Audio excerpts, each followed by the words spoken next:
Who should we get next? Now, obviously, we all know Ruben Amorim's been sacked from Man United. Amazing news. Arguably, probably one of our worst managers we've ever had.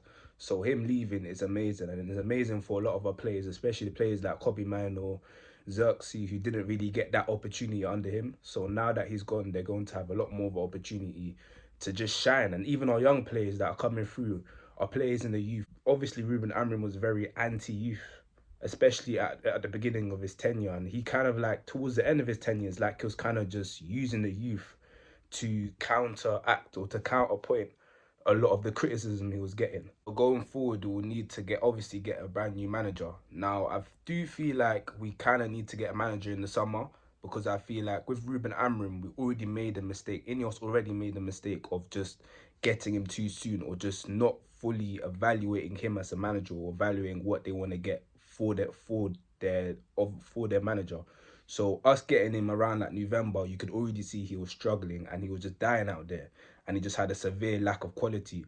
And we don't want to see that again for any other manager coming through. So I do feel like Ineos would need to appoint a manager in the summer. Do I have the confidence they're gonna appoint the right manager?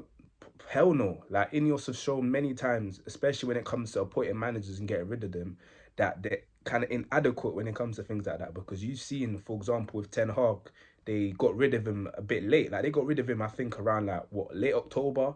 They probably arguably should have got rid of him at the beginning, after us winning the FA Cup, because we know what he was gonna end up doing. He wasn't really going to end up building on the squad and effectively doing anything the following season. So they got rid of him too late. I feel like with Ruben Amorim, they got rid of him late as well. Arguably, we should have got rid of him in the summer and brought in another manager. Again, after literally the start of the season, especially the Grimsby game, he's shown that he's not good enough and he's got a severe lack of quality.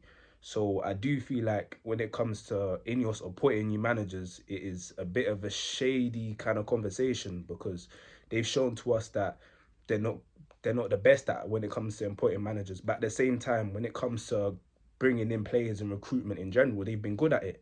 I mean, with during the summer, the last summer that just passed, the bomb squad, getting rid of all them players, bringing in the likes of Lamans, the likes of Buemo, Cunha, Sesko. Even last season when we got Xerxes, we got Lit, we got Euro. These are all good signings. So I do feel like when it comes to recruitment, Ineos and showing that they're good, but when it comes to just getting in the right manager, they've shown that they're kind of inadequate at that. So I am a bit iffy about them when it comes to them appointing the right manager, but I do feel like right now we would need a caretaker manager to at least hold us until the end of the season, because just getting a manager right now is a bit mad, and it's very like, I feel like it's too quick. Like we need to fully evaluate our managers and evaluate what we want to get and what football we want to play, rather than just getting a manager right now. I mean, if we can get like maybe the likes of maybe a Glasner right now, I would take it. Obviously, because he's from the league, he knows what he's going to do. But I don't see him leaving Crystal Palace right now. Probably he'll definitely leave Crystal Palace at the end of the season. But right now, I don't see him leaving Crystal Palace. It wouldn't really make a lot of sense. So I feel like right now we'll need to be looking at a caretaker manager. And now that we're looking at that, it's probably likely that we're gonna get Ole. And with Ole, it will be good to an extent, because we know what Ole is going to bring. He's going to bring that positive energy into the changing rooms. He's going to allow the players to play their football. He's not going to do too much. Not going to try and force different type of tactics. He's just going to play a foot at the back, be basic, and I feel like that's what we read. That's what we need right now, especially with our players. Right now, we need a manager that's just gonna come and just do the basics and not overcomplicate things that Ruben Amorim done, and playing players where they're supposed to be played. And if we do that, a lot of our players will look a lot better. Cunha will look a lot better on the wing, and Buemo will look a lot better as an inside forward. Kobe Mino will look a lot better because he will be playing in his position. He wouldn't be playing like as in a midfield pivot with Ugarte. Even Ugarte to an extent will probably look better, because if we were to play him, we'd play alongside maybe the likes of Casemiro. Even Bruno would look better because he'd be playing in Cam, he'd be playing where he actually plays. So I feel like that would be good.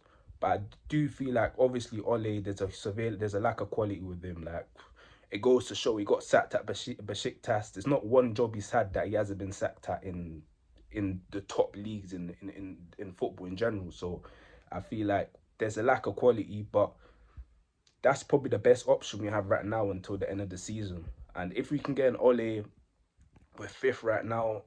The the margins between like fourth to like sixth, seventh, they're not huge. But I do feel like if we were to get an Ole and we were to just stay stuck and we just to keep things basic, we we probably could get into the top five, the top four positions, and yeah, from then we can just build on in the summer. But nonetheless, man, it's just happy. It's just good that we got rid of Ruben Amorim. We got rid of that.